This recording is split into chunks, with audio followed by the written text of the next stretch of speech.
Hi friends, வணக்கம். இன்றைக்கி night எங்கள் வீட்டில் என்ன டின்னர்னா சப்பாத்தி, அப்புறம் சங்க் மட்டன் கிரேவி மாதிரி அந்த ஸ்டைலில் நான் சங்க் பண்ணியிருக்கேன். ஏன்னா இன்றைக்கி மண்டே எங்கள் வீட்டில் எப்பயுமே நான்வெஜ் செய்ய மாட்டேன். ஏன்னா நான் சிவன் கும்பிட்றதுனால நான் செய்கிறதே கிடையாது. நான் மண்டே அன்றைக்கி நான் வெஜிடேரியன் தான்.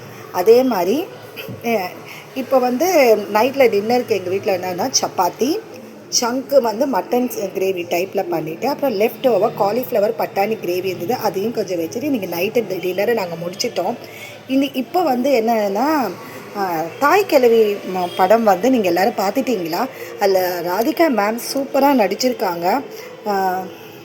அந்த படத்தை பார்க்கணும் ஒரு ஆசையாக இருக்குது. திட்ட கமல் சார் எப்படி கெட்டப் போட்டாங்களோ அந்த ஈக்குவலுக்கு தாய் கிழவியில் ராதிகா மேம் போட்டிருக்காங்கன்னு சொன்னாங்க. அந்த படம் பார்க்கணும் ஆசையாக இருக்குது. கண்டிப்பாக அந்த படத்தை பார்த்து அது எப்படி இருக்குது நான் உங்ககிட்ட